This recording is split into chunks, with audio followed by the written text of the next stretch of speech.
A ver, tú que reclamas de estos videos, un breve resumen del caso clínico. No, tú señorita. ¿Qué es su apellido? Ah, su apellido no veo. Pero tú fuiste la que reclamaste. En el buen sentido, no lo tomes mal. Muy bien, pero muy bien, un breve resumen. Ya bueno, es un varón de 54 años que tiene un ano bronquial, que presenta episodios de disnea, que es dificultad para respirar, y que actualmente está cianótico, o sea que tiene coloración azulada en las mucosas y la piel. Muy bien. Entonces ya dijo qué cosa es disnea, qué cosa significa tos productiva. Tos con moco. Cuando toses, lo contrario vendría a ser tos seca. ¿No? Cuando te dices tos seca, cuando tú toses, entonces no botas nada. Y tos productiva es obviamente lo contrario cuando botas moco. El moco puede ser blanco, amarillo, verde, cualquier que se llama el tos productiva. Muy bien. ¿Qué cosa es el asma bronquial? ¿Qué tipo de alteración fisiopatológica es? Obstructiva. Muy bien. ¿Tu nombre es? Contreras Llanera. Muy bien. ¿Qué me puedes decir de esos análisis de agua?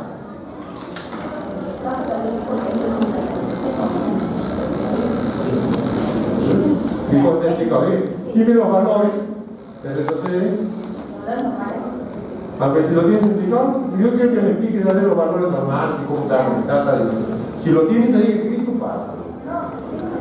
Muy bien, entonces si lo sabes.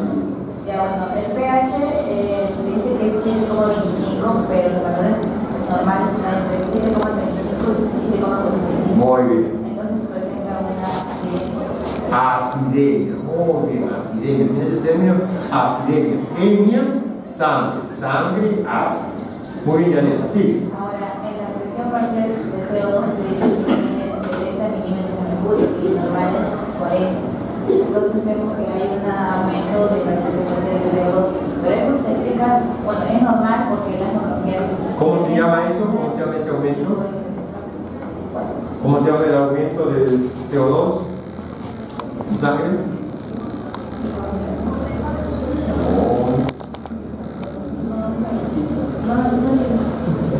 ¿Cómo se llama cuando aumenta? Cuando tú tienes glucosa elevada se llama hiperglicemia. Si tú tienes glucosa baja se llama hipoglicemia. ¿Cómo se llama cuando tú tienes CO2 elevado en sangre?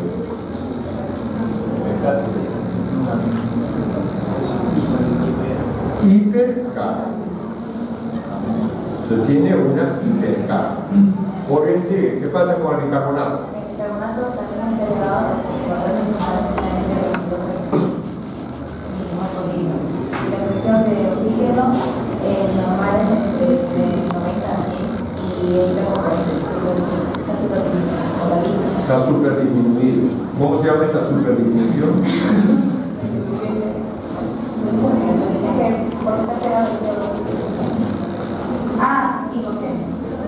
Tiene su nombre. Tiene su nombre. Hipoxemia, hipercarga. Ahora, ¿por qué? Ya veremos después por qué. Pero por ahora estamos definiendo su nombre. Muy bien. Y para sigue Benítez. Muy bien. ¿Qué te parece el estilograma? ¿Qué cosa es bajo? Muy bien.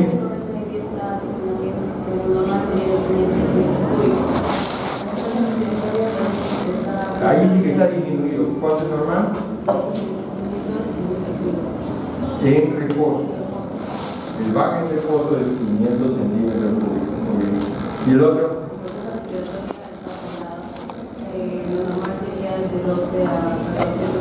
12, 14, algunos llegan hasta 16, ¿no? ¿Cómo se llama el aumento de la frecuencia respiratoria?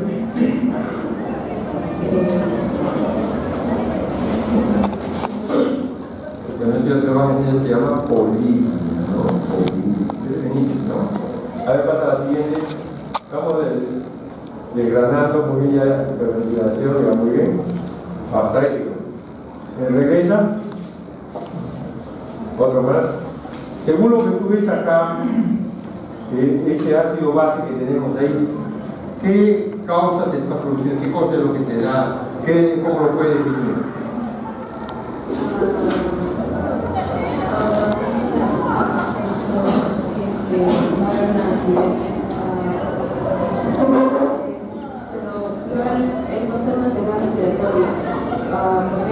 O sea, va a haber causa respiratoria.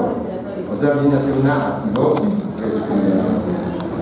¿Quién está causando esta acidosis respiratoria? Cuando hay retención de CO2, ¿cuál es la causa usual? Hipoventilación. Muy bien. Hipoventilación. Seguimos, pasa. Sigue otra mano, por favor. Ahí está. Determinación del ácido, ya dijiste. Acidosis respiratoria. Sigue. Ajá. Grado de compensación. El grado de compensación viene a ser. ¿Qué significa grado de compensación? La capacidad que tiene el cuerpo para poder poner en las validades los valores del pH. Los valores trata de ponerlo el pH a lo más normal posible. En este caso, ¿qué órgano se encarga de la compensación? Cuando es una de tipo respiratorio, lo que compensa es el disco renal. Es una compensación renal, que va a compensar la absorción del bicarbonato. Renal, muy bien. ¿Y hay mayor cantidad de reabsorción renal de bicarbonato? Sí, pero ahorita sí ha habido mayor absorción. ¿Por qué? Porque como ha aumentado el CO2, que está en el denominador, ha aumentado la superficie del CO2, lo que tiene que hacer el cuerpo es compensarlo y aumentar el valor del bicarbonato. ¿Eso qué te permite? Eso permite aumentar el pH. O sea, no, establecer que la acidosis respiratoria hay de dos tipos. La acidosis respiratoria. De dos tipos. Aguda y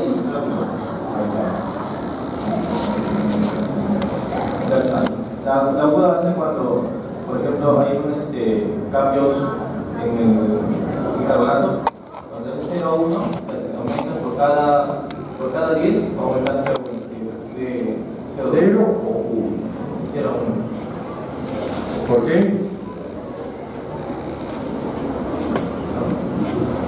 Porque no le ha dado tiempo al riñón a trabajar. El riñón, ustedes me han escuchado decir, el riñón comparado con el pulmón, para compensar es como la liebre y la tortuga. El pulmón rápidamente puede compensar un fenómeno. En cambio, el riñón lo hace muy lentamente. Entonces, para que pueda ocurrir esta variación de 0,1 a 3,4, tienes que darle tiempo al riñón. 24 a 72 horas. Cuando le das este tiempo, entonces el riñón puede absorber y no. Entonces, en este cuadro, ¿en qué estamos? ¿En un caso agudo o crónico? Crónico, ya tuvo tiempo suficiente. Muy bien, hasta otra más.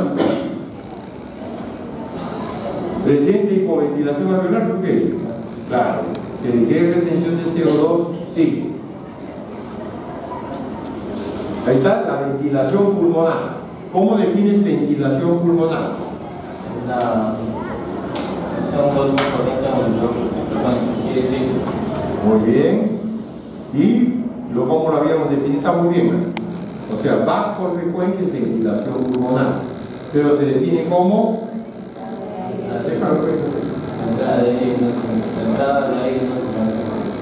la cantidad de aire que entra o sale de los pulmones en un minuto. En este momento en tu caso, ¿cuánto es?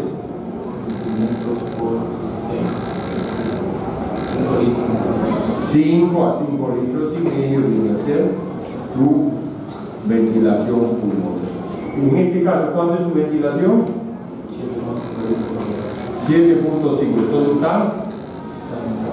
Entonces está hiperventilado. Está hipoventilado. ¿Por qué está hipoventilado? Me gusta tu respuesta. ¿Por qué está hipoventilado?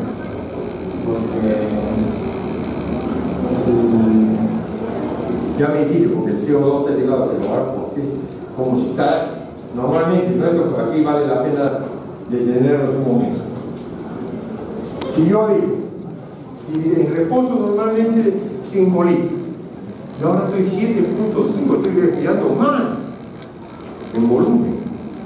Y él me está diciendo que estoy hipoventilando. ¿Cómo explico eso? ¿Ah?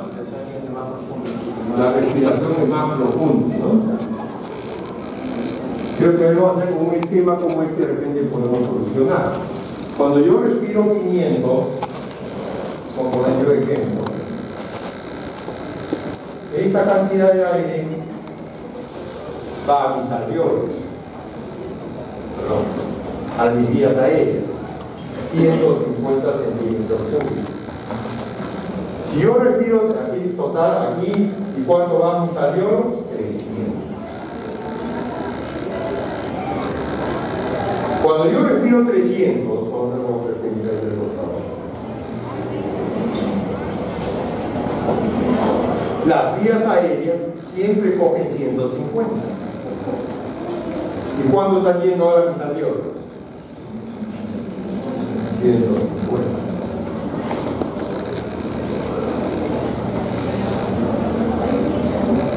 ¿Dónde está el problema? Esta cantidad de aire es insuficiente para ventilar la sangre, para oxigenar la sangre. Ese es el problema.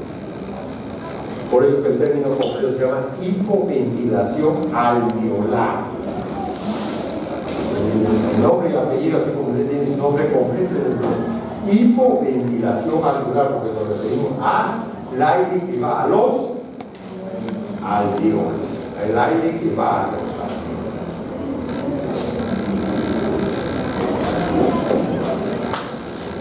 ¿Ok? Seguimos. Bueno, eso es lo que hemos hecho calcular ahí. Sigue. Está en insuficiencia respiratoria. A ver, sí tiene insuficiencia respiratoria porque el análisis de bases arteriales demuestra que la presión de CO2 está elevada en lo normal y la presión de oxígeno está ¿hasta cuándo, más de cuánto el CO2 consideramos insuficiencia? 50, mayor 50. ¿Y el oxígeno? 60. 60, ¿no es cierto? Y ahí tenemos, cumple con perfectamente qué tipo de insuficiencia estaríamos hablando. Hay dos tipos, una que se llama tipo 1 o oxigenante y el otro tipo 2 o hipoventilante. Si aquí está hipoventilando, ¿cuál será? Tipo 1. ¿No? Hipoventilante. Seguimos. Tratamiento, ya no hablamos de tratamiento, pero a todo el mundo le va a poner oxígeno. Siempre uno de los factores va a ser, pero el oxígeno no es la solución, acuérdense. El oxígeno, ¿cuáles son los dos problemas de la hipoventilación? Oxígeno bajo y CO2 elevado, ¿no? A ver, discúlpenme lo mismo. Hola.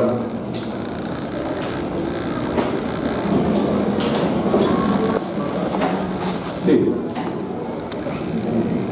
Sí. No, un poquito más tarde, por favor. Sí.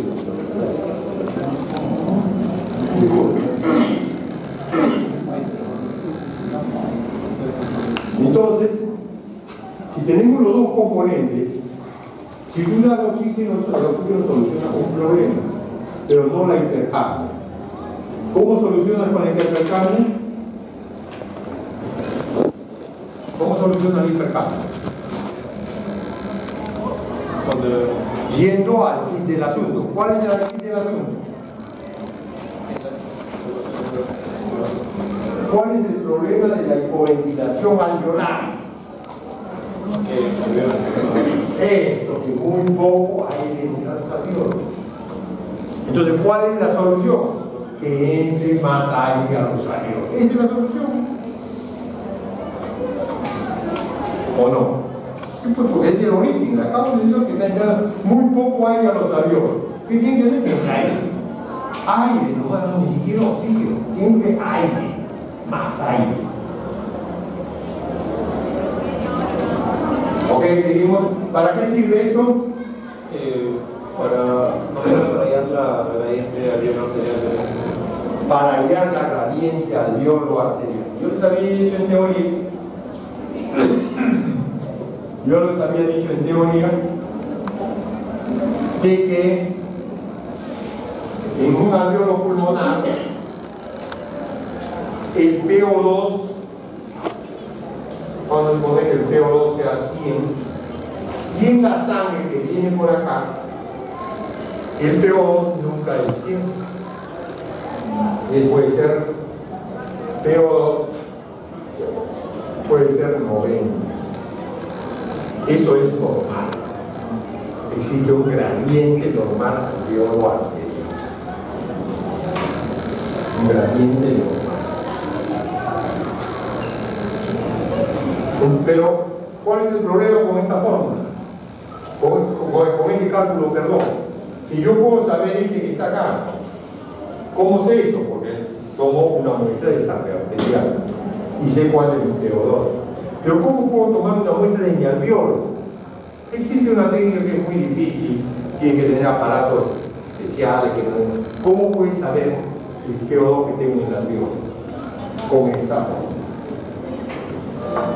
Para eso es esto. ¿Y para qué me interesa, doctor? ¿Para qué nos interesa eso?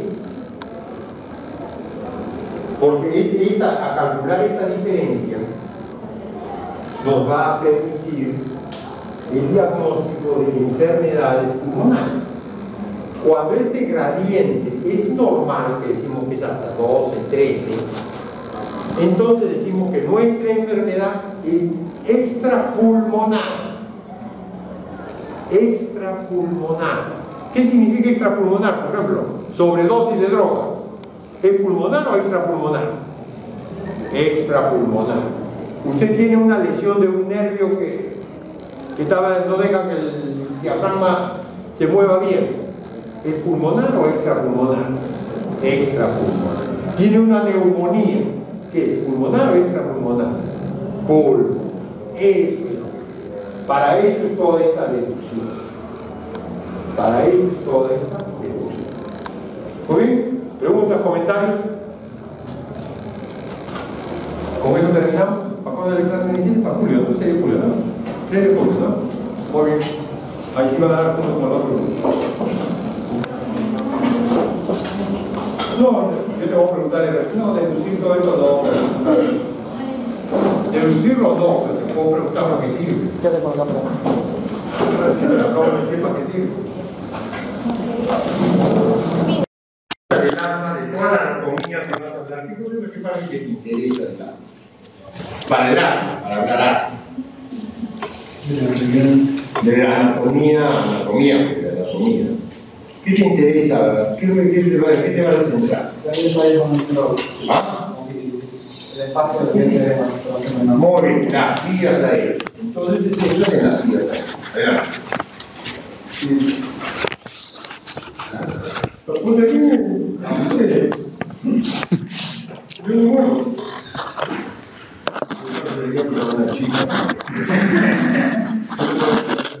bien, nos centramos en la vía aérea. Perfecto. Acá vamos a tener 2 vías, principalmente la vía superior, vamos a tocar de la nariz hasta la laringe, está determinado por los cuerpos vocales, los pies vocales y los músculos. Y la vía inferior, desde la nariz hasta los pulmones, hasta los angiologos. Las vías aéreas no terminan en los aviones. ¿Dónde terminan las vías aéreas?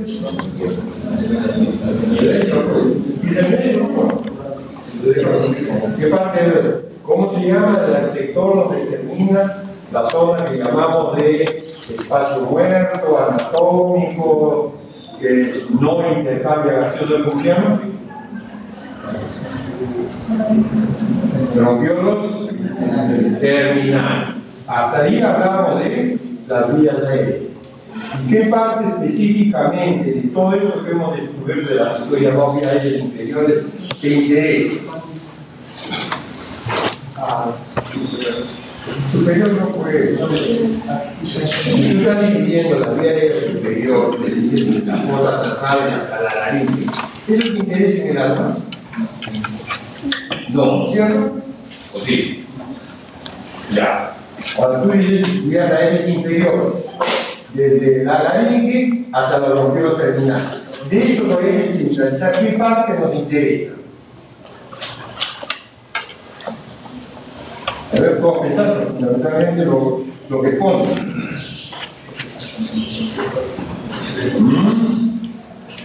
¿Qué dice el señor Alba? ¿Qué parte te interesa? No, los compañeros es una disminución en la industria. Anatómicamente, ¿qué parte te interesa? Anatómicamente.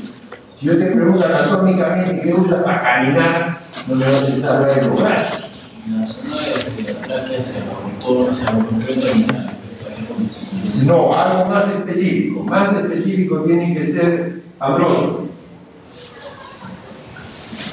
Porque es uno de los componentes del alma.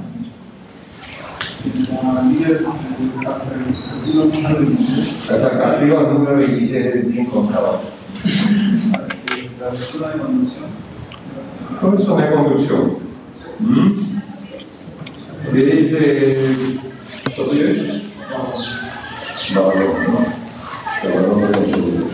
Claro, ¿qué dice acá? La disminución de la luz, de la vía de Ya, para la disminución de la luz, ¿qué se necesita para que disminuya la luz? Uno de sus componentes. Bueno, todo es un proceso eléctrico. ¿Cómo? Todo es un proceso eléctrico. ¿Alguien sabe? ¿Para qué hagamos una construcción? Hace construcción, ¿no? Pronto. ¿Para qué hagamos una construcción? ¿Qué tiene que haber? Construcción. Tiene que haber, anatómicamente nos interesa la zona que tiene que músculo liso. Porque sin músculo liso no se contrae. ¿Por qué una vena no se contrae? No tiene músculo liso. ¿Por qué las arteriolas pueden dirigir la sangre de un lado para otro? ¿O no? Cuando una persona está en shock, cuando usted está en shock, una persona que está en shock, el sistema no motor, parasimpático y el simpático, dirige la sangre a las zonas vitales: cerebro, corazón, pulmón, y restringe por ejemplo al tubo digestivo, restringe a los riñones. ¿Por qué? Porque tiene, ¿qué tiene la arteriola? ¿Cómo se llama su cubo?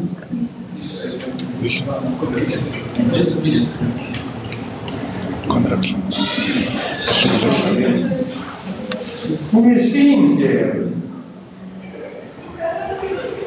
Es el músculo que se llama así o no. Esfínter, ¿cómo se llama? Se cierra aquí, abre acá. Cierra aquí, abre acá. Él va la sangre de un sitio para otro. Entonces, en respiración, Barrón necesita un esfínter. Bueno, nosotros a veces hablamos por el Pasa eso porque no me interesa.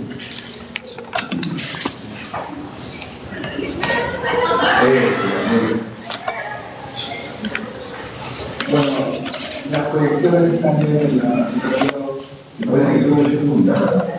Ya me entendió que más del club que me ha mirado de la transparencia. ¿No? ¿Qué traga? No, te digo, como siempre. Mejor, más franco de eso. Hay que ser franco. A ver, se quedan en dos salas, sigan.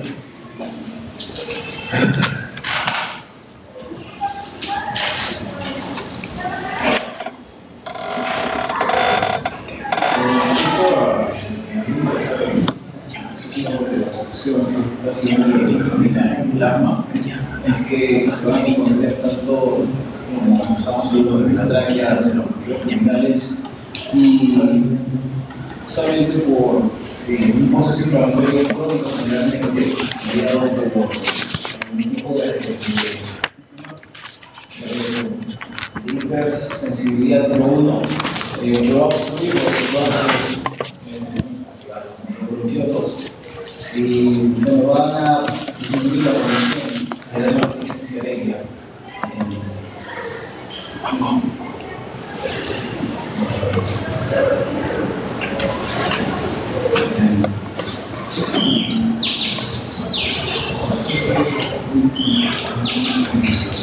Tienes un corte anatómico de un corte microscópico de un bronquio para identificar dónde está el músculo que hablamos.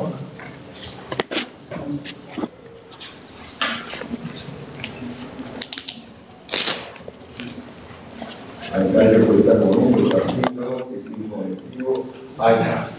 ¿Muy bien? Entonces, ahí, bueno, realmente para que ese músculo produzca la broncoconstricción, es producto de la activación del sistema nervioso parasimpático, ¿no? Pero esto es secundario a una sustancia que está generando el efecto de acción entre los alógenos y la actividad que afectan enormemente a lo que es la vida social. Lo que sucede es que hay una contracción del músculo liso que en procesos crónicos llega hasta hipertrofiarse. Y en este caso. Ok, entonces un componente va a haber una hipertrofia del músculo liso. Mira, según tu esquema, hay músculo liso en el bronquio, hay músculo liso en los bronquioles. Muy bien, entonces, aprovechando de esta transparencia, un componente del arma bronquial es este elemento. ¿Cuál es el segundo elemento que interesa aprovechando este? Aquí está. Glándula mucosa. Muy bien, la glándula mucosa. Hay esto de activación y.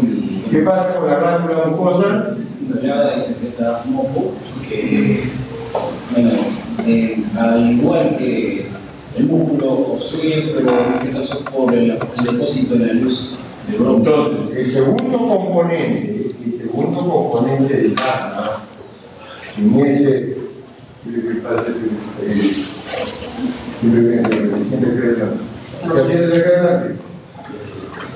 ¿ah? ¿Está trayendo almuerzo?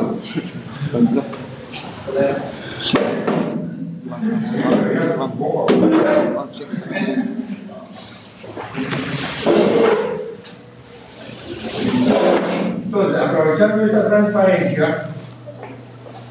tenemos un primer componente, es el músculo que está aquí, y el segundo gran componente es esto que está aquí. ¿Qué le sucede a esto en el alma? Se hipertrofia. Esta hipertrofia trae como consecuencia animal y que este elemento que está acá, ¿qué cosa haga? Dime el profesor. Alba. Disminuya su luz. Esta capa va a tener luz.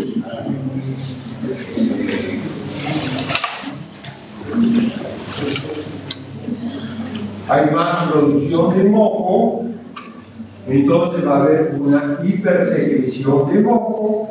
Esto trae como consecuencia también adicionalmente más disminución de la luz.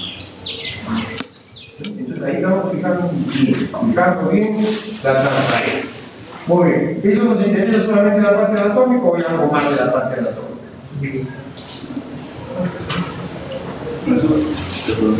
Leí también que había una remodelación del epitelio.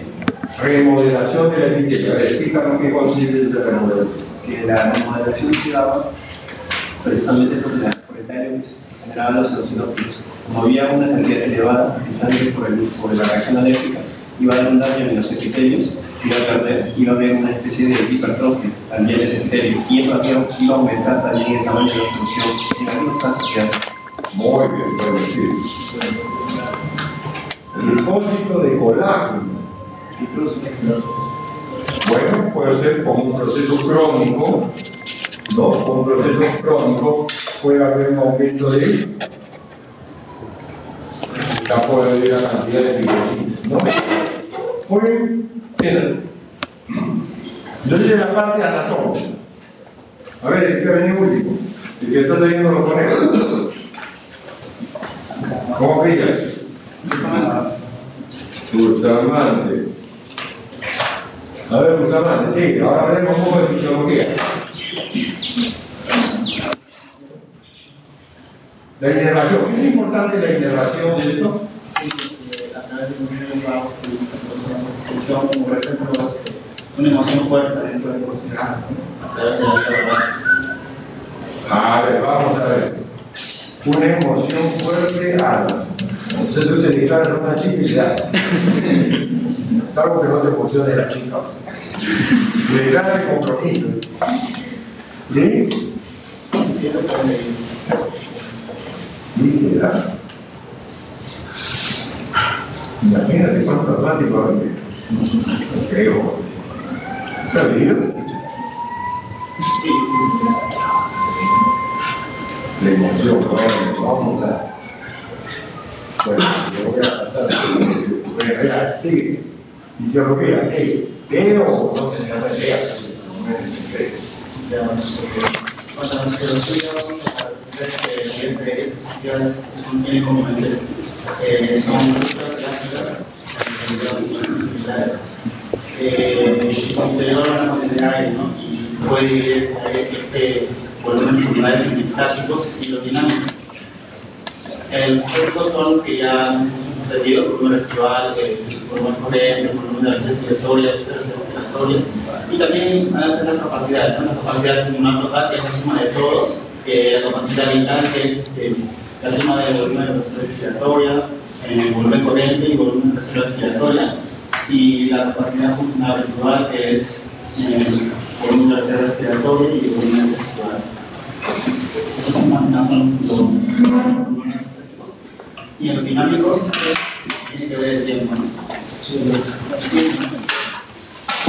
Vamos a ver ahí un gráfico de esos son los dinámicos que tienen que ver el tiempo. Y en donde el individuo llena el aire de sus pulmones a la capacidad pulmonar total y luego realiza una inspiración forzada durante mínimo 6 segundos. Mínimo de 6 segundos, ¿no?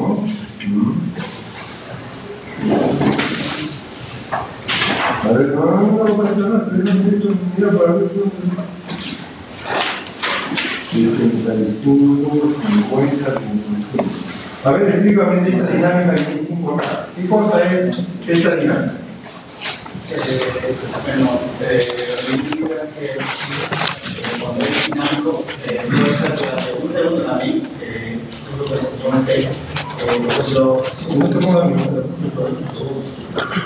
enseño que cuando un pulmón está normal, no hay resistencia, no hay mucha resistencia, se la puede utilizar una mayor velocidad como volumen respiratorio, ¿no? En cambio, si hay una resistencia. ¿Cómo se llama ese test que nosotros tenemos que evaluar?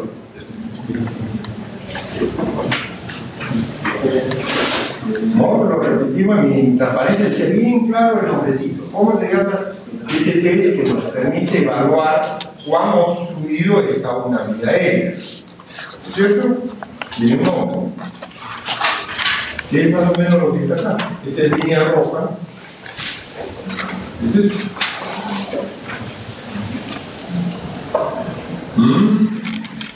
A ver, ¿qué es Ambrosio? ¿Cómo se llama? Respirometría. ¿Qué dice Amoretti?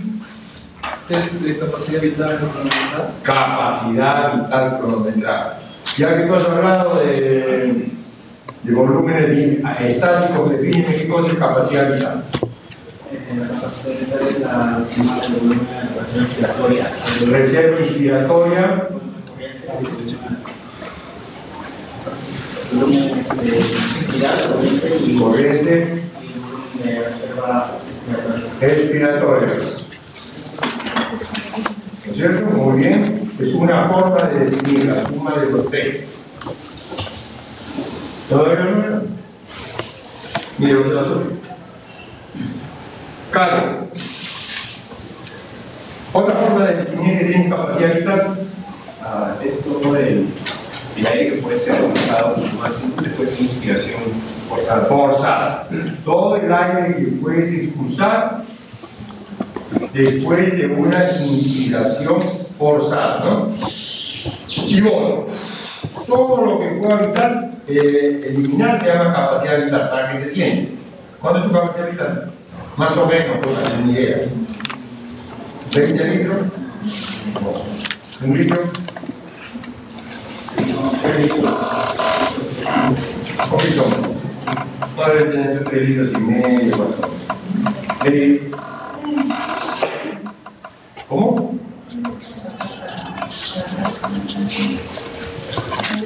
¿Tú quieres pasar? Mire, que por tráfico hay toda la vida.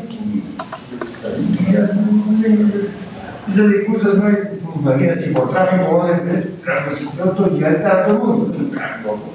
¿Tú cuando venías para salir del tráfico? Pero tú has previsto de que salía terminado para generar tráfico. Por favor, llegar, yo sé que tú tienes esa actuación. ¿Cómo se quedó media hora que está llegando tarde? Y yo le voy a entrar a las 10 momentos. Entonces, eso ya una capacidad vital, como muy bien ha definido Álvaro, Carlos, ¿no? Como Carlos definió muy bien eso y también lo hizo tú, ¿no? Entonces, la individual. Oye, ¿qué cosa es lo que pasa con esta función? En el área, ¿qué pasa con la capacidad vital?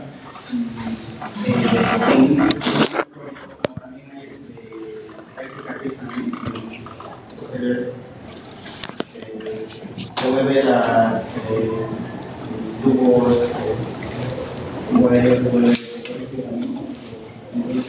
disminuye la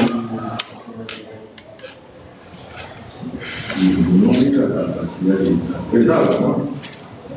Está dando piedras. Bustamante está hablando piedras.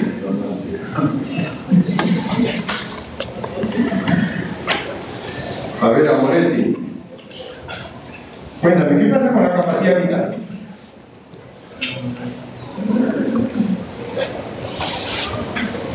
La capacidad vital se puede aumentar debido a la exigencia. Puede aumentar la capacidad vital, ¿cierto? O sea, más o menos tu compañero tiene una capacidad vital de 3,5 litros. ¿A cuánto crees que aumenta si fuera más? 5 litros, 7 litros. 5 litros, ¿no? O sea, todo sería bueno ser asmático porque nos aumentaría la capacidad vital. Uno de los factores que miden a los atletas es cuál es su capacidad vital. ¿No? Uno de los test que hacen para los atletas. Entonces sería bueno escoger a todos los asmáticos, porque los asmáticos tienen una capacidad vital. Disculpen que lo hagan en son de burla. Disculpen por el disculpa. Es para que se les grabe. No puede decir.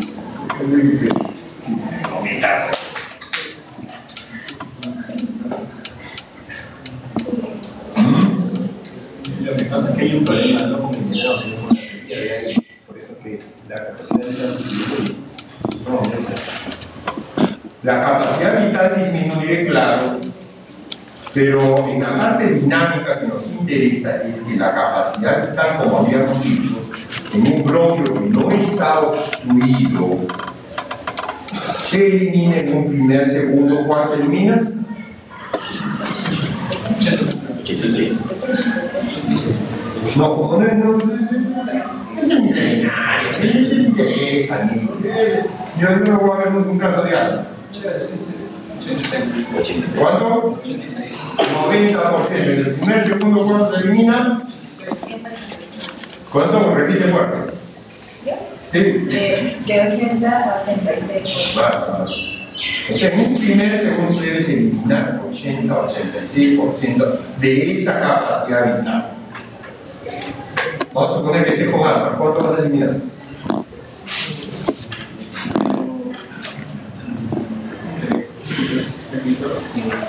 ¿Cuánto? Estamos hablando de porcentaje.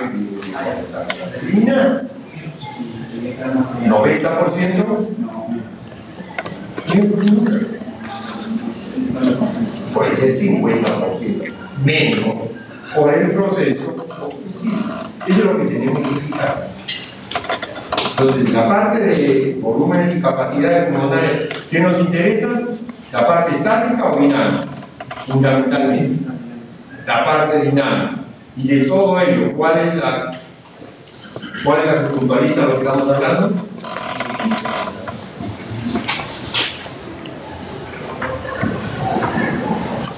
disminución de la capacidad vital,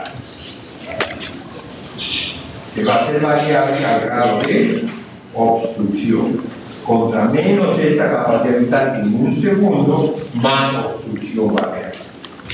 ¿Ok? Oye, ¿cuánto pido? Bustamante.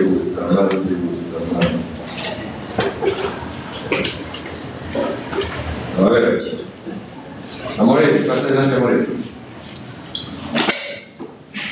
Sí. Presiones parciales del hogar, seguimos. Acá estamos en la parte alérgica. Intercambio gaseoso. ¿Qué es un antígeno?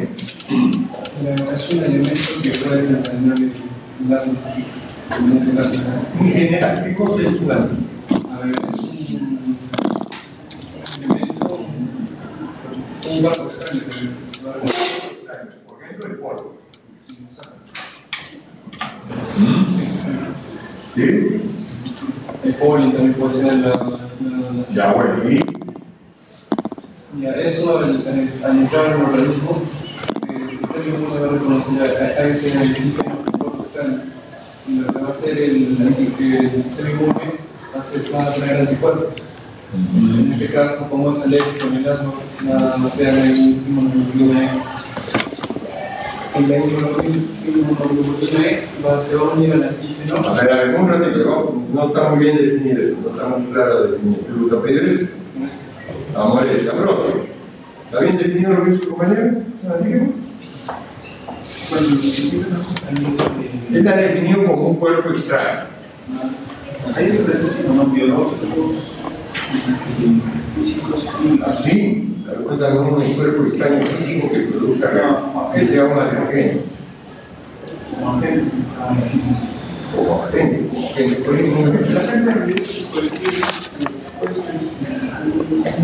una bacteria que ingresa del cuerpo y hace una reacción inmunológica dentro del organismo. Va a provocar una reacción inmunológica. Pero es un agente físico. Físico sería el calor, el frío. La disminución del ozono.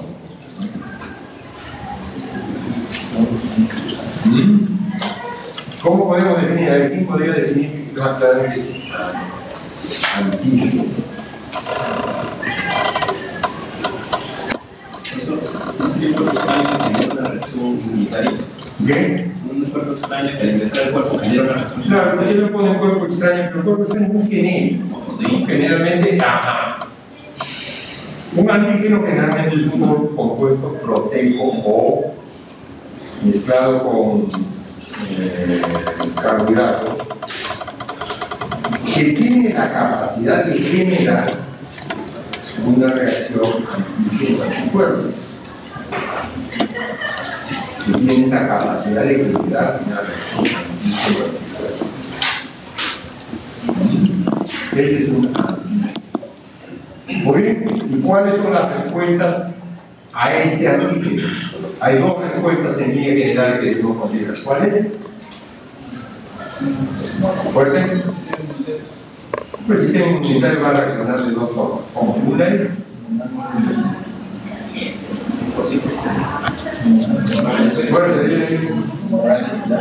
humoral y celular. A ver, ¿qué cosa es una respuesta humoral? La célula. ¿Qué cosa genera todo esto? Las inmunoglobulinas, o sea, los anticuerpos. Los anticuerpos. Y la otra, la celular, pues dice los fagocitos. Muy bien, entonces, así vamos entrando bien lo que vemos en el terreno. Ya, muy bien, aquí tienes el esquema. A ver, comenta. Como estaba diciendo, al reconocer el cuerpo extraño, al reconocer el sistema inmune, va a generar mediante los sistemas oral y celular, va a generar los anticuerpos. En este caso, como es un proceso alérgico, va a activar la inmunoglobulina E. Esta inmunoglobulina E se va a adherir a los antígenos, al antígeno. Y al unirse, lo que va a hacer la inmunoglobulina E se va a unir también a los mastocitos. y al unirse los mastocitos van a liberar una serie de sustancias para tratar de eliminar o de procesar ese ciclo y de liberar esa sustancia para causar la complicación.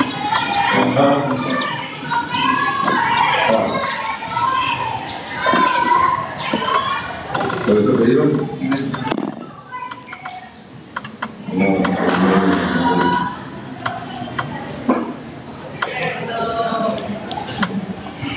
Temas de la predicción, avanza, por favor.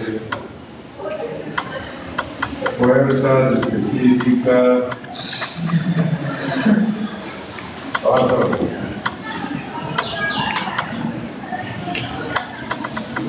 Ok, creo que está ahí para. Pasamos a la siguiente unidad. Moviendo el caso.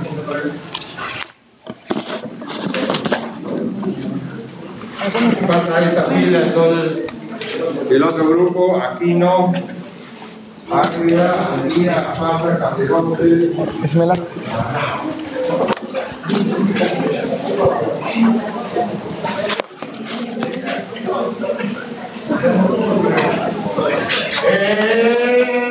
viniendo? ¿Qué pasa?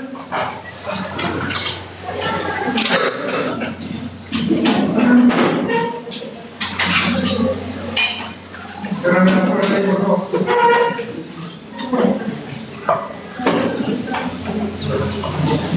Sí, conmigo, por favor, ya llamada.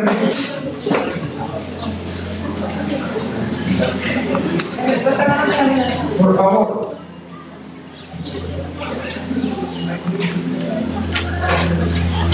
Junta la puerta, por favor.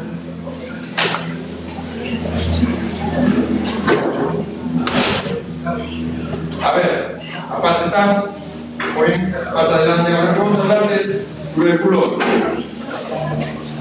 A ver, ¿con tuberculosis?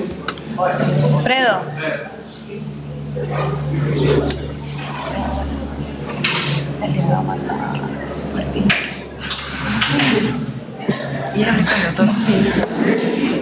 La tuberculosis, ¿qué te importa de la parte anatómica de la tuberculosis?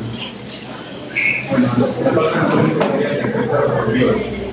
Afecta a los alveolos. En general, todos los niveles.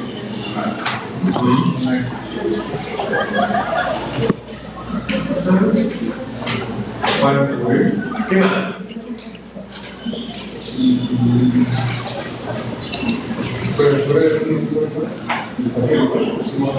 Termina en el presente personal. ¿O tú te preparas para eso? No, ¿tú vas a ser bacteriólogo de repente? No.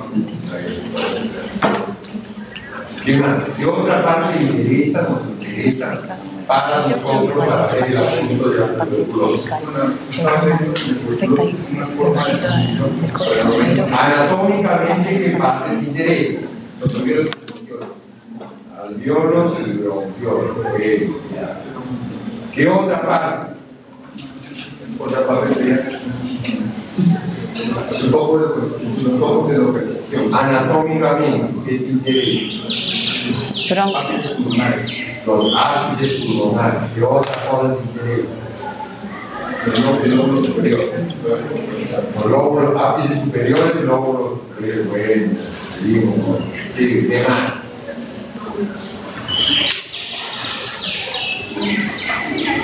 Los bronquios. Nadie dijo ya. El sistema linfático. ¿Qué dice aquí? No. Ya, el bacilo de Koch puede infectar Anatómicamente nos interesa. se sabe que el bacilo de Koch va a vivir de modo intracelular dentro de los fagosomas de los macrófagos. Y ahí donde macroscópicamente nos interesa.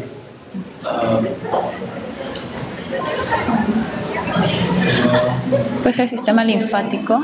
Ágreda. Las hojas pleurales. ¿Pero es ágreda? Muy bien. Entonces, según Ágreda Leslie, nos interesa primeramente la pleura. 2. Alveolo. El sistema linfático. Muy bien, los ganglios linfáticos. Importante, los ganglios linfáticos. Y 3. Vascular. ¿Por qué lo ha dicho? Pues, Torrentes en mí. el mismo parénquima pulmonar en sí. Cuando hablamos de parénquima pulmonar en sí, estamos hablando de alveolos, sacos alveolares, vasos, etcétera, porque la tuberculosis va a abarcar todo eso. Entonces, anatómicamente nos interesa eso. ¿No? Bueno, ¿cuál es la característica del espacio pleural? Es un espacio virtual que en la estructura corporal es un espacio real. En el caso de tuberculosis pleural, le va a volver real. Muy bien. Entonces, ya nos definimos qué cosa es lo que vamos a pensar. Ahora sí hablan un poquito del paciente, pero un poquito. No vamos a hablar de la vida de coche, no vamos a hablar de Bueno, digo, pero por su pregunta, tiene un VAC. No se puede juntar como el reactivo positivo. Es un VAC porque tiene resistencia al alcohol. Se puede tener un aerobio estricto, sin movilidad. Aerobio estricto, no móvil, crecimiento lento, Se tarda de 3 a 5 semanas para el positivo. el cultivo perfecto, Máximo y se descarta a las 8 semanas. No, perfecto, muy bien. se puede tener una neutralidad celular y lo más es obtener la cápsula, pared celular y la neurona plasmática. Lo que nos interesa más es la pared celular, donde vamos a ver los enlaces icónicos que le hagan resistencia a la alcohol. Muy bien. Siempre decimos, solamente falta una palabrita para cerrar bien tu rollo. ¿Y solamente el alcohol?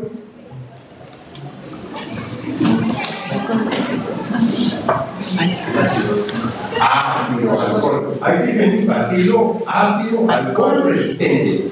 Si no, se te faltaría una. Mira acá. Ahí viene su nombre. Lo que pasa es que cuando tú tiñes los gérmenes, tú sacas una muestra de esputo, haces tu extendido y lo tiñes con gram, ¿no? Esto te sale gram positivo. Entonces, por la tensión que saldría gram positivo. Entonces, con la tensión de Sieg-Nielsen, es la técnica en la cual tú vas a decolorar con una mezcla de alcohol ácido. Entonces, este no se va a decolorar, otro se decolora, otro germen se decolora. Y de ahí viene el término ácido, alcohol resistente. Está el nombre de lo técnica, ácido, alcohol resistente. Esa es la característica. Es muy bien que te sientes, amigo. A pasar. Muy bien,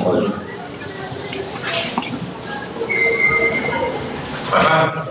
¿Y dónde encuentras tú usualmente los vacilos de la alcohol resistente? En esputo. En el caso de tuberculosis. ¿Esputo?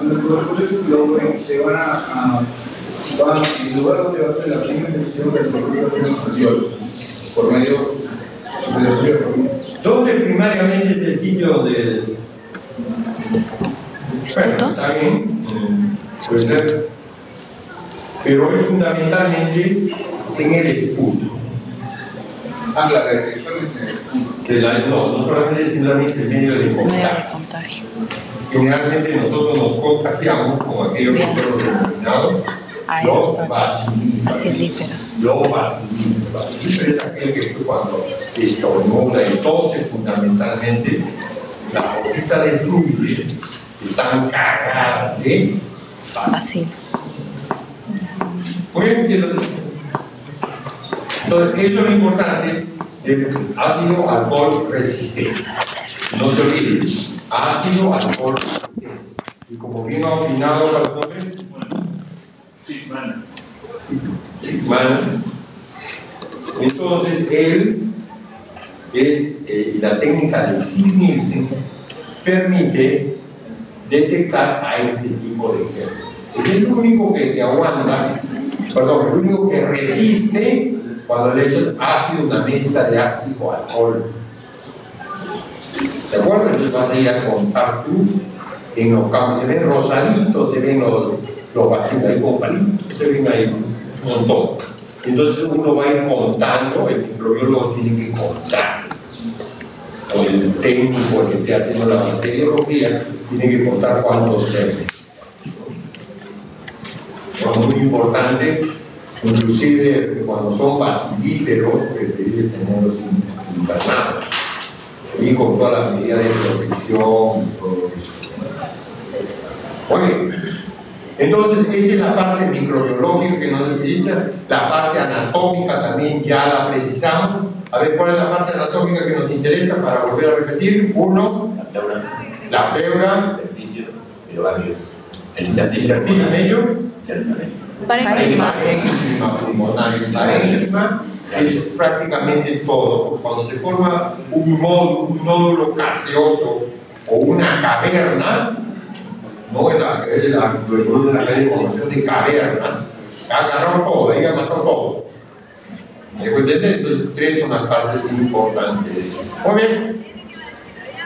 A ver, ¿qué dice nuestro amigo Leslie? Ya venía en un momento Leslie, ¿no? Sí, Leslie, porque más o menos puede estudiarte por el control. Calderón, Marta, la delegada. Muy bien, delegada. Cuéntame, ¿cómo es la forma de infección? Vía aérea. Es vía aérea.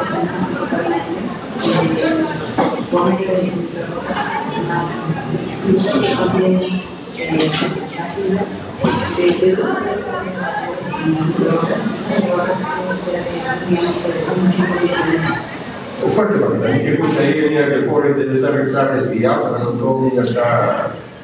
Las notas tienen que ser de unos 5 micrómetros, porque si son de 10 micrómetros se quedan en la mucosa respiratoria, se eliminados por los auxiliares.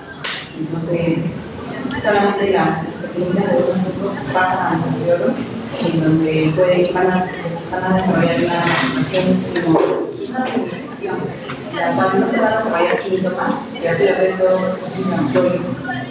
Que muchas veces va a terminar en inflamación de una necrosis gaseosa, formación de granulomas, tuberculosis, consiguiendo una necrosis gaseosa en el centro, se clasifica muchas veces para evitar problemas, se clasifica para seguridad, se clasifica y se termina en una fibrosis, la cual va a dejar una huella de una primo-infección. Ajá, primo-infección. A ver, vuelve a decir que con eso, primo-infección. Primo-infección es el primer contacto que tenemos con el primer contacto. No realiza la enfermedad, ya que el sistema inmunológico va a detenerlo, va a desarrollar una respuesta inmune controlada y va a dejar una huella inmunológica que se va a identificar con el PPD. Muy bien, delegada. Entonces, lo que nos ha dicho la delegada está bastante bien, pero la primo-infección puede ocurrir, miren ustedes, la primo-infección puede ocurrir como un simple resto, creo que de repente desde nada hasta un caso grave puede ocurrir. ¿No? O sea, toda esta gama puede ocurrir. Algunos de repente estoy resfriado, es que tiene una primo-infección, como un resfriado. O como una simple bronquitis, o puede llegar a un cuadro donde se describe pues, el denominado complejo de Bohm. ¿No? ¿Delegada está dando el complejo de Bohm? Sí, el complejo va a dar en la primo-infección y va a consistir en que los pacientes van a entrar al sistema linfático formando neumonitis, pulmón, carinitis y orgánulo linfático y linfatitis en los vasos linfáticos. Muy bien, entonces ven que es un conjunto donde el germen, de acuerdo al grado de defensa del sujeto, de la persona, puede desarrollar todo este complejo que tiene tres componentes o dos componentes si queremos entrar. Primero, parenquimal y segundo, linfático. Dentro del linfático está la linfa, el sistema linfático, sus canalitos y su ganglio linfático. Todo esto forma una especie de reacción frente al cuerpo extraño que viene a ser el bacilo de Koch. Bueno, bien, no es una clínica, pero vale la pena hablar de primo-infección. Muy bien, delegado. Marta. Sí, Marte. Muy bien. Lucero. Párate, Lucero. Vamos a hablar un poquito de clínica, pero vale la pena para entender mejor este cuadro. Un poquito de clínica, pero si no la sabes, yo te voy a ayudar. ¿Has escuchado algo de primario y secundario? ¿Has leído algo? Primario y secundario. Primario es aquel que no se conoce la causa. Sí, no, pero no me adivines, no le digo 90, dime la placa, porque me estás adivinando porque el primario no es eso. Es la que van a tratar ¿Y secundario? Tú sí sabes, pero... Cuando hay una infección y se desarrolla tendencia como la tuberculosis primaria, es asintomático, es no basílico. Y el 5% de estas personas puede desarrollar tratamientos procesos como tuberculosis progresiva. Es una alerta basílica. Se dice que en la tuberculosis primaria que se han formado los focos de Bond. Esos son focos que llegan a curar, pero llega también a un punto en el que se puede detectar a través de una activación de estos focos. En la literatura especifica que hay inclusive 2 años de latencia en que los microbios están inermes. Entonces, esto especificaría una reinfección que sería la tuberculosis secundaria. Bueno, también no tiene por qué sí, también leer, pero generalmente, solamente para precisar, lo que pasa es que tuberculosis no solamente se presenta en el pulmón, sino la tuberculosis puede haber hasta tuberculosis de hipófisis, puede haber tuberculosis intestinal, tuberculosis de la piel, la tuberculosis renal, que es una de las causas de hematuria que a veces es difícil de detectar. A todos estos focos que no es pulmón, lo llamamos generalmente secundarios, porque se dice que del pulmón, que es primario, sea cualquiera sea la forma que tengas tú de enfermedad de los pulmones, se distribuye a esta zona. Entonces ataca ahí. Porque mira, para que te lleguen los riñones, es difícil, ¿no? Al respecto, es muy rara las veces en las que el bacilo ingresa a la sangre y por la sangre se nivel de disemina. Pero hay la teoría que es la teoría intestinal con la Bacterium bovis, que también del intestino se va hacia el pulmón. ¿Sí? ¿Pero la tuberculosis bovis afecta al humano? Ya no, doctor, no tiene importancia. Epidemiológica. Gracias por la leche. No sé si sea por la leche, pero la leche de antes transmitía la leche, transmitía la brucelosis. Porque antes mucho era la leche de cabra, porque la mezclaban con leche de vaca, entonces como no se pasteurizaba, entonces era un agente transmisor excelente de la brucela. Y los quesos, hablando de un poco de comida a esta hora, por ejemplo, esos quesos serranos, porque esos quesos vienen bonitos, no tengan armaditos y todo, ¿no? Esos eran generalmente los transmisores de brucelosis. Porque como era la gente que supe que en las chacras pues, artesanalmente preparan su queso. Entonces era la... Entonces vamos a así precisando eso, ¿no? Entonces la tuberculosis generalmente hablamos de prima infección de la retinora delegada y ahora primario y generalmente después secundario. Aunque se describe ¿no? que la tuberculosis de la piel puede ser por a veces por contacto directo con el germen, ¿no? Puede ser. ¿Está claro? Muy bien, tuberculosis progresiva primaria, bacilífero, síntomas, respuestas, tasa. Ahí está el foco de Bond. Ya digo que es un conjunto, es un complejo de ganglio, sistema linfático y parénquima. ¿Sigue? ¿Cómo se contagia? Ya hablamos de la gotita de fluido. Muy bien, le doy la respuesta digestiva, a ver. Bovino tuberculosis. Derrame pleural. Muy bien. ¿Qué pasa con el derrame pleural? solamente la tuberculosis al ser un proceso inflamatorio va a repercutir en la permeabilidad. Va a hacer que salga el espacio linfático se convierta en un espacio blanco. Permeabilidad, ¿no? ¿Tú crees que esta es la permeabilidad? Porque lo que pasa es que se va a hacer exudado. Un exudado. Entonces, un exudado, miren, definamos bien que tienen un plumocito. Vamos a definirlo, ya que tú lo has mencionado, vamos a aclarar, ¿no?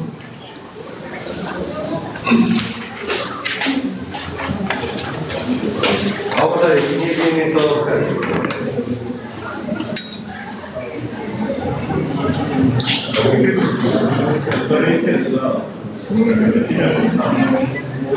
Exudado, aquí está. Y aquí.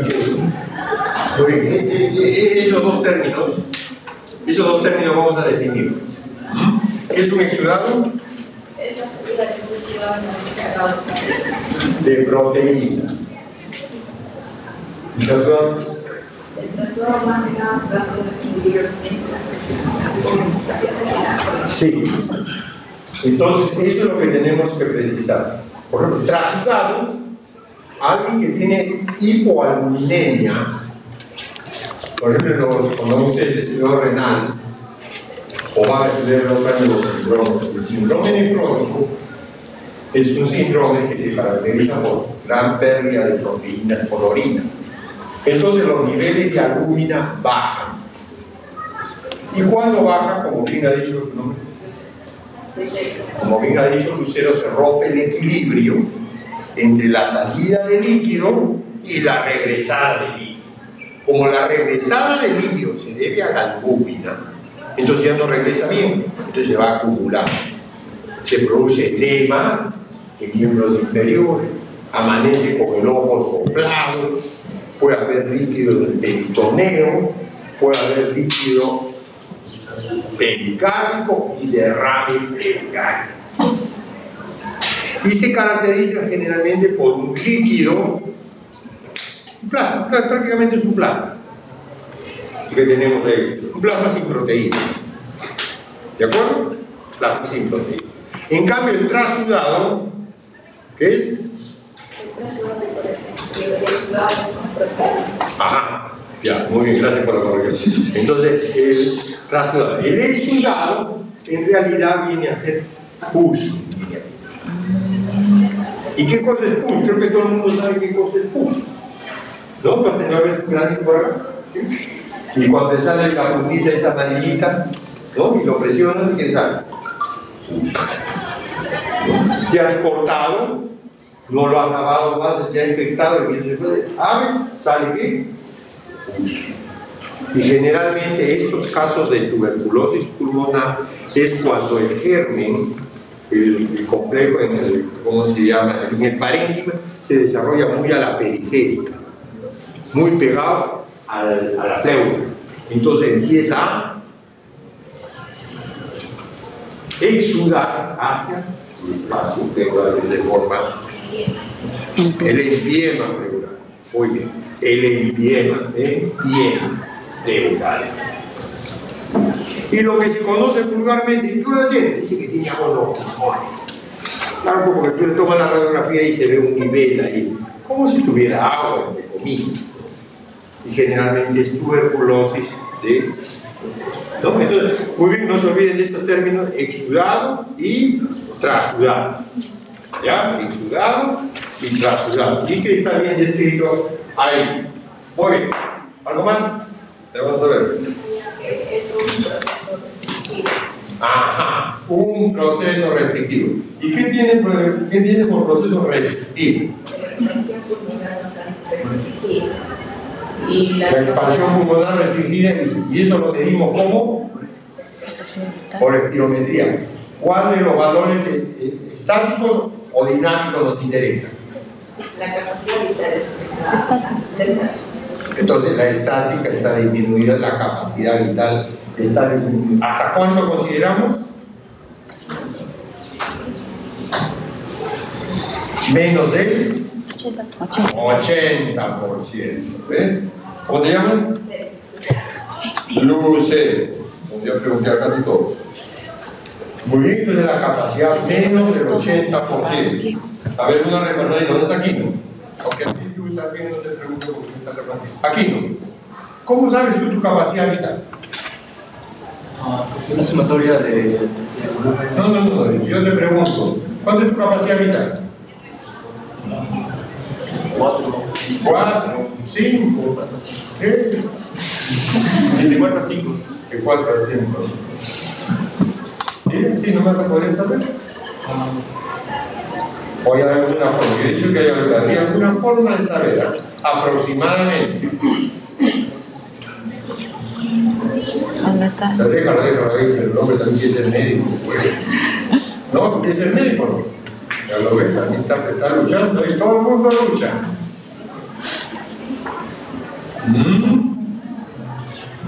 Aquino.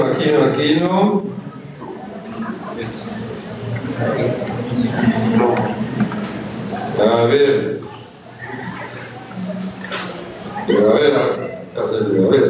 Leslie, nuevamente, a ver, ¿cómo podrías saber tu capacidad mental con eso? Pues la forma más fácil sería inflando un globo. ¿Cómo? Inspirando y inflando un globo. A ver, inspira. Otra. ¿Y cuánto es? Inflante, decía. No, pero expirando en un globo.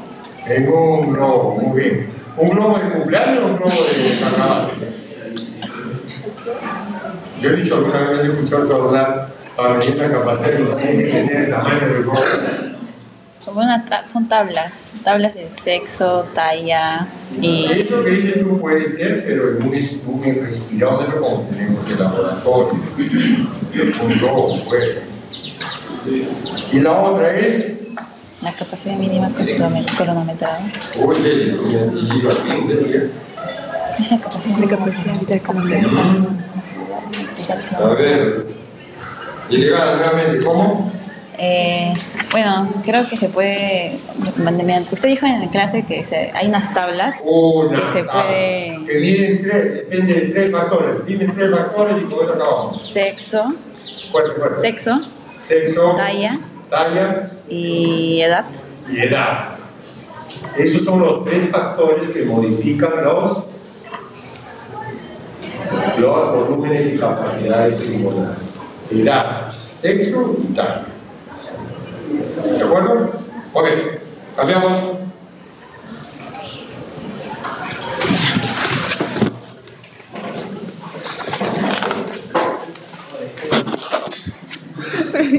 No.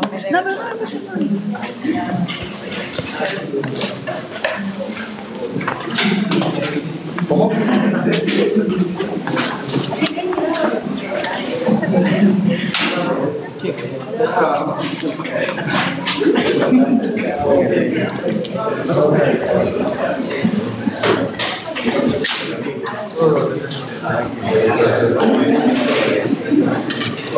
Abrego, Aliaga, Subilca, Aina, Carrizales y Chagas.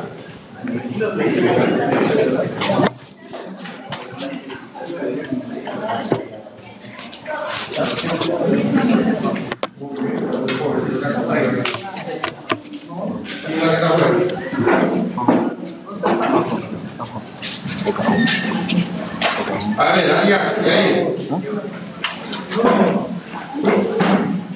Vamos a hablar ahora del problema del pulmón. ¿Ok? Del edema azul. ¿Qué cosa es el edema? El edema es el físico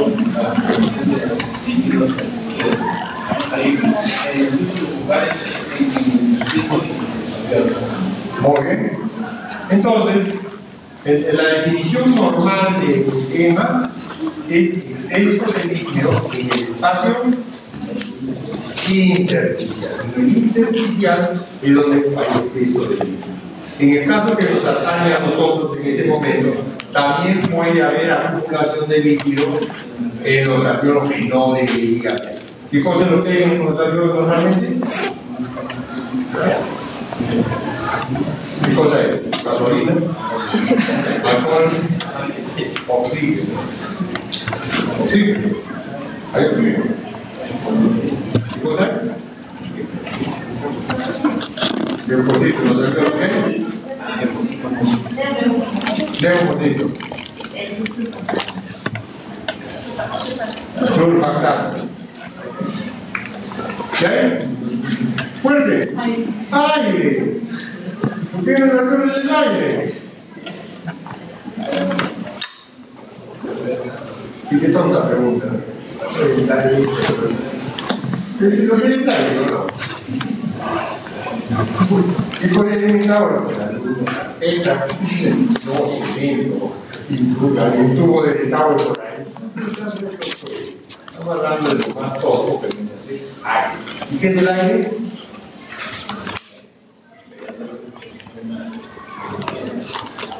El ambiente.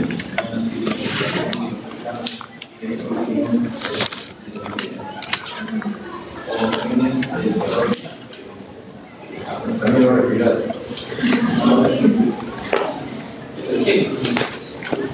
El micrófono. El neón, el helio, argón, criptón. ¿Cuánto? ¿10% de criptón tenemos en el aire?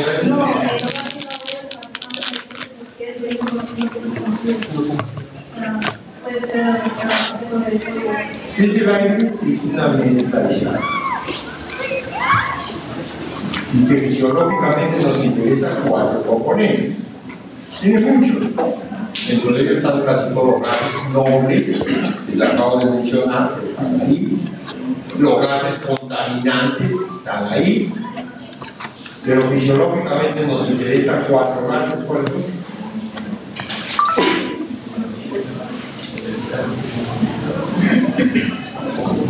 Argón,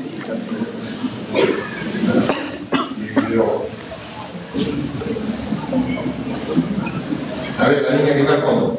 ¿Puede repetir cuál te interesa? Bueno.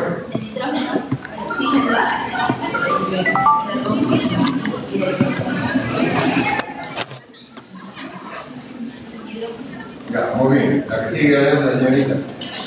Fuerte, fuerte. Hidrógeno, oxígeno, argón. Ya. La otra señorita. Hidrógeno,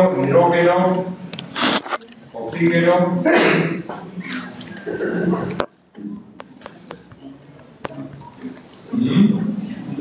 ¿Cuántas veces he repetido yo? ¿Cuántas tablas he puesto yo teniendo cuáles son los 4 componentes que nos interesan? A ver si aprecio de cuál.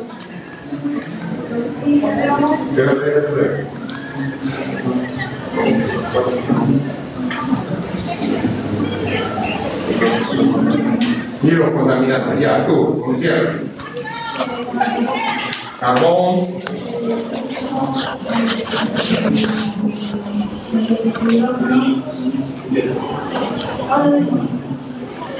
¿Qué va a mirar?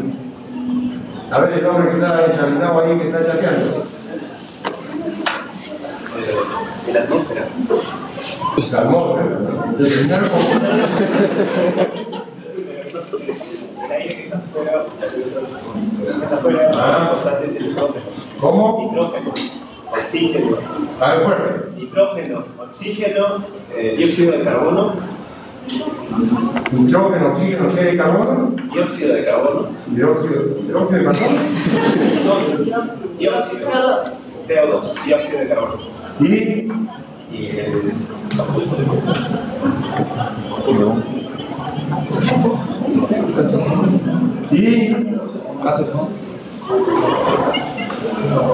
vapor de agua.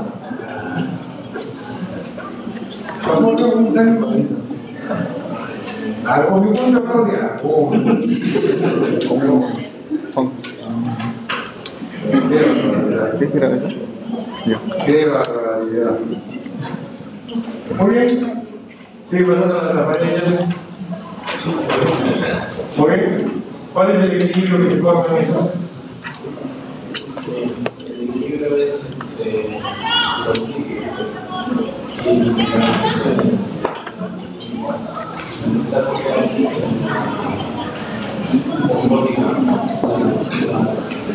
ley de transporte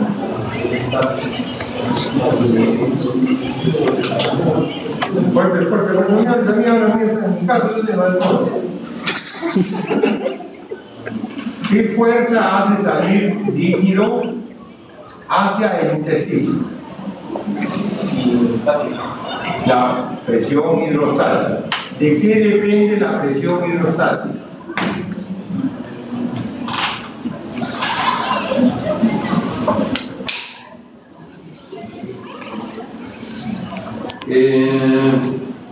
Ariana, ¿de qué depende la presión hidrostática? De los vasos. Astubilca. De la presión arterial. Entonces, de la presión arterial depende la presión hidrostática. Cuando la presión es más alta, saldrá más líquido. Cuando la presión saldrá menos líquido. Muy bien. Seguimos. ¿De qué depende ahora el regreso del líquido? O sea, la salida del líquido. Entonces el retorno, pues si sale líquido,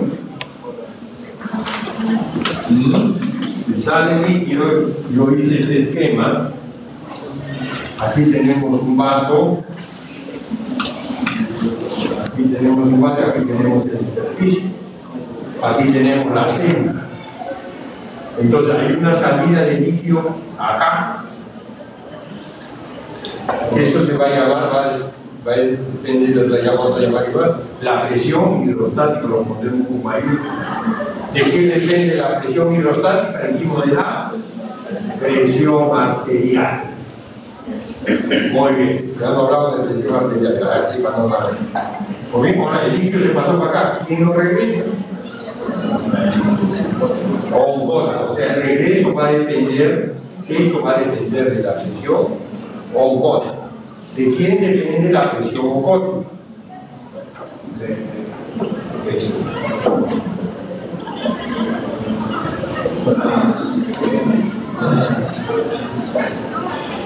Por ejemplo, entonces de las proteínas, ¿cuál diga, por ejemplo? El inmunoglobulina de la albúmina, depende de la albúmina. Y solamente va a depender de la albúmina el hecho de que aquí en este intersticio mantenga su volumen de agua, solamente va a depender de esto.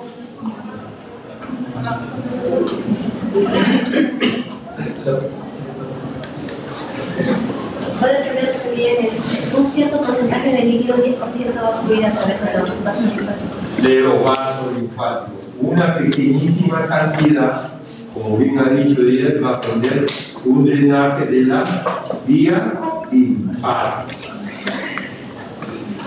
Entonces yo en mi clase teórica les digo que cuando tenemos un problema de edema, recordemos este esquema. ¿Por qué el paciente viene hinchado? ¿Por qué viene con el ojo soplado? ¿Por qué cuando levantamos la pierna, el dedo se introduce? Porque hay una ruptura de este equilibrio. Y tres factores a recordar: presión hidrostática, presión oncótica, vía linfática. Y sobre eso determinamos. Muy bien, pasa la transparencia. Composición del medio interno, de extracelular, intracelular, sigue.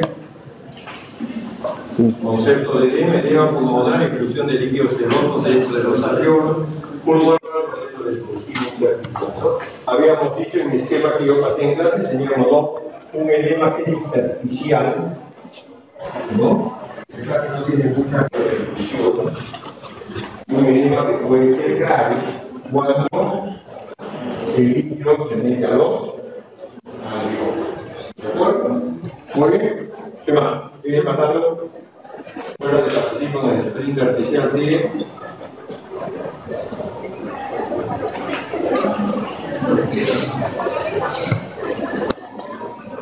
Esta fórmula Sigue.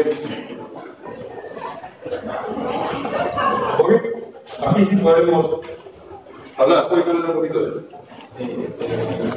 Sí, un ejemplo de uno o más de la actividad en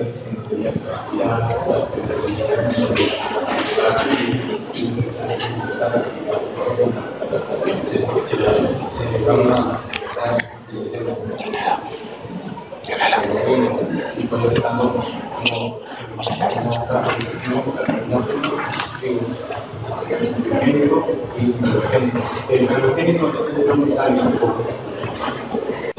puede ser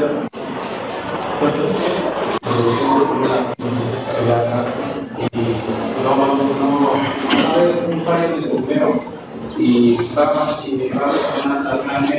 a las capilares pulmonares y la función intentarla para ir al beneficio.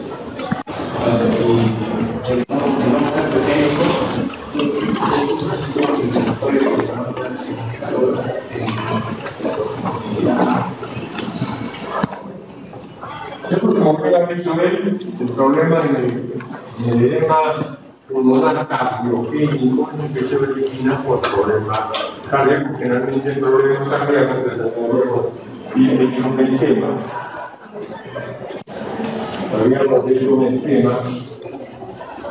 Aquí tenemos el corazón izquierdo, un corazón izquierdo.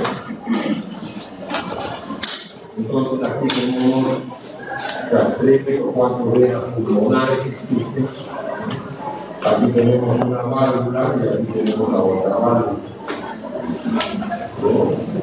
Entonces el edema cardiogénico, el problema es que cuando la aurícula cierra, la presión se incrementa. ¿Por qué se puede incrementar? Generalmente se incrementa cuando esta válvula no cierra bien, está insuficiente. Entonces, en el momento que el ventrículo izquierdo bombea sangre hacia la aorta, se pasa también acá. Y cuando se pone acá, aumenta la presión en el sistema venoso pulmonar. Esa presión de aumento venoso pulmonar, pues toca la presión a ese nivel. La presión hidrostática. ¿De acuerdo? Entonces vamos a ver el edema pulmonar. Ok, sigue. Vamos a otra. Muy bien, sigue.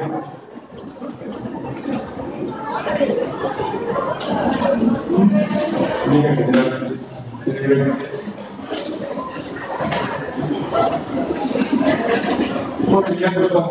muchas clínicas bien ya. Ok. ¿Dónde está Chávez? Vargas. María. Y Valeria la conoce. Lo siento de nuevo. Bueno, vamos a cambiar el todos estornudos que digo otro grupo.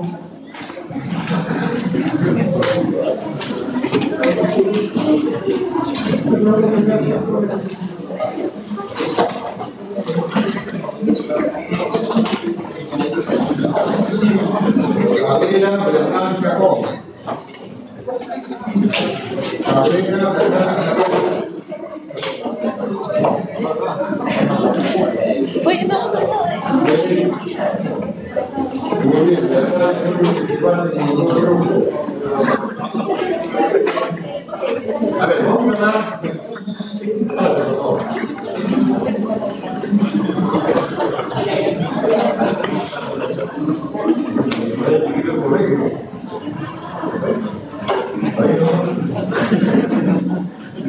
Ya, a ver, vino resumido,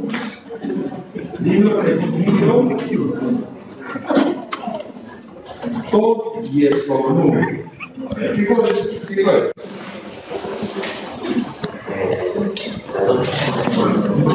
Por el cual pusimos cierta forma de decirlo, moco, y y en ellos la bacteria y los alérgenos también se. A ver, ¿qué cosas son los dos?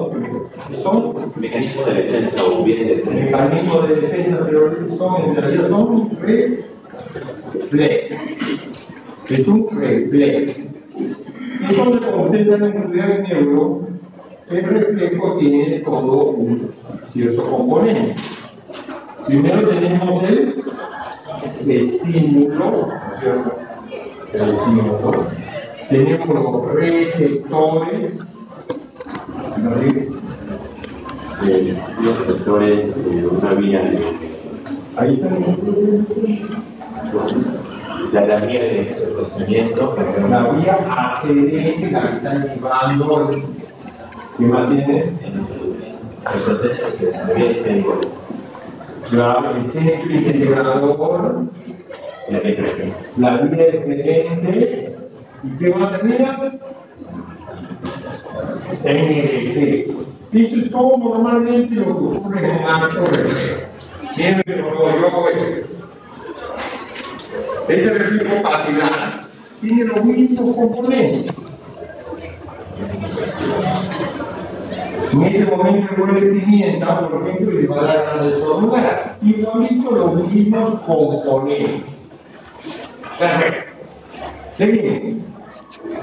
En cuanto al estímulo, los estímulos son iguales en la tos y con la. El estímulo es igual que estamos hablando de tubo, de tos y de estornudo. ¿Son iguales? No. También tenemos la realización del tipo de tiempo de la licencia. También, por ejemplo, en cuanto a la tos, dice que la reconcentración es para estimular en el país, perdón, el esófago. En cuanto al esófago. Sí. ¿El esófago? ¿El esófago? ¿No vamos a ver el tubo digestivo?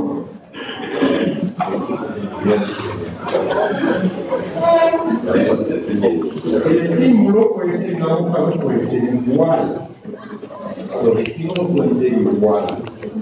Va a depender, la respuesta va a depender de no de qué.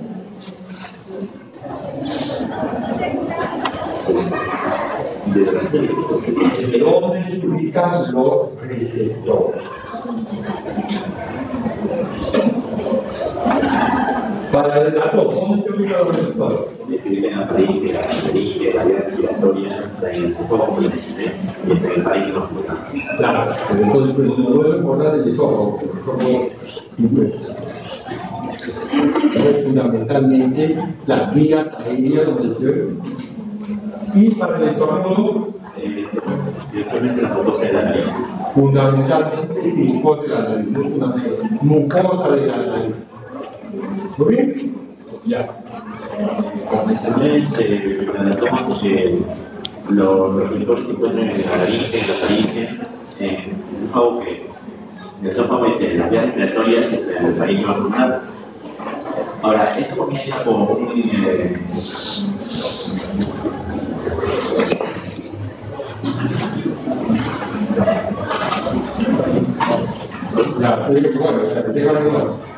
la vía son las mismas vías, la vía adherente es la misma, en ambos casos. Vamos a hacer comparar los dos casos para que vayan centrándose mejor.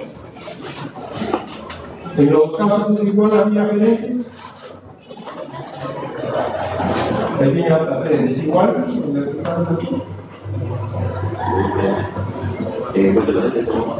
Sí. No. Muy bien. ¿La tos cuál va?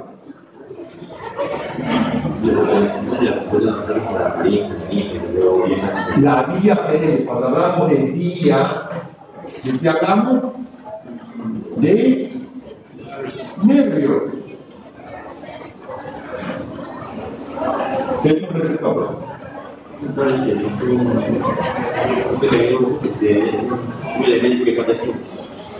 Muy bien, que capta estímulos. ¿Y qué hace captar el estímulo? Lo transforma en un impulso eléctrico. Impulso eléctrico. Ese impulso eléctrico tiene que viajar a algún sitio.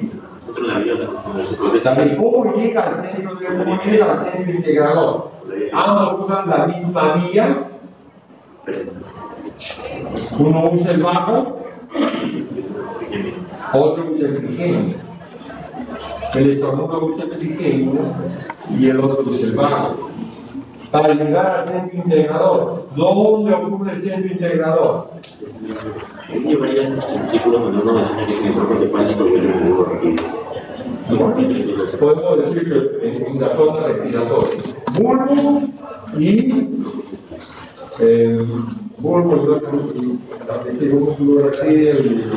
y la protuberancia, que es donde se encuentra el centro respiratorio.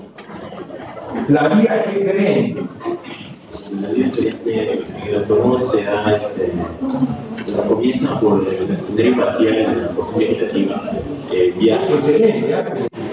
Se está yendo del centro integrador.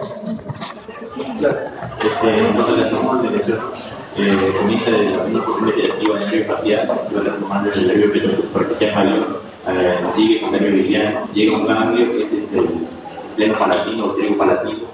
Y aquí se ven unas ramificaciones para la mucosa, la glándula lacrimal, la glándula del paladar.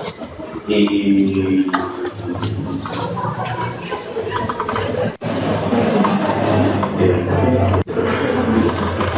a ver, vamos a plantear un término. ¿Cuál es el órgano gestor de ambos? ¿Cómo es el efecto? Mejor lo planteamos. ¿Cómo es el efecto? El efecto, mira. ¿Cuál es el efecto? Una patadita. Es el efecto final de una patadita. Se llama reflejo una patadita. Hay otros reflejos que se van a aprender. ¿Cuál es el efecto? Muy bien. ¿Cómo es ese procedimiento? Bueno, primero realizamos como el rostro, que es algo voluntario. No, tiene como una inspiración y hay una. Pero simultáneamente tiene el cuerpo personal respiratorio. Respectiva a los títulos de respiración, el abdominal, las piernas.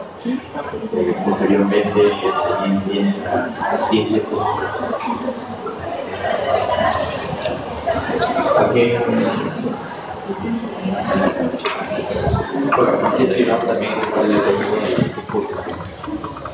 el proceso, lo voy a hacer más simple, el proceso final, señorita,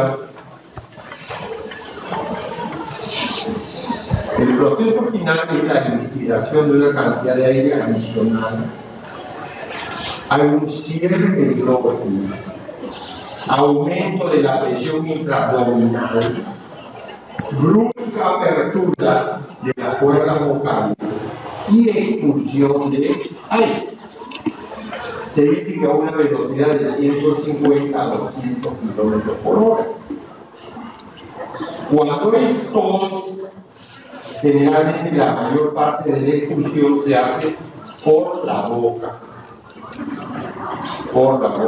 Y cuando es estornudo, se hace por las fosas nasales, porque el alergeno, el problema en el estornudo está en las fosas nasales, es una forma de eliminar.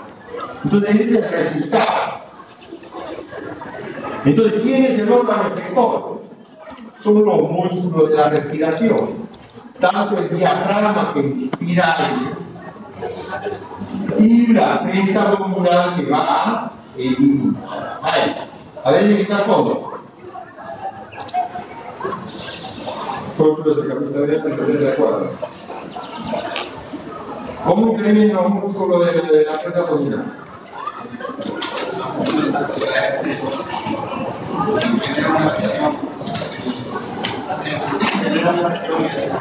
Tener una presión ¿dónde?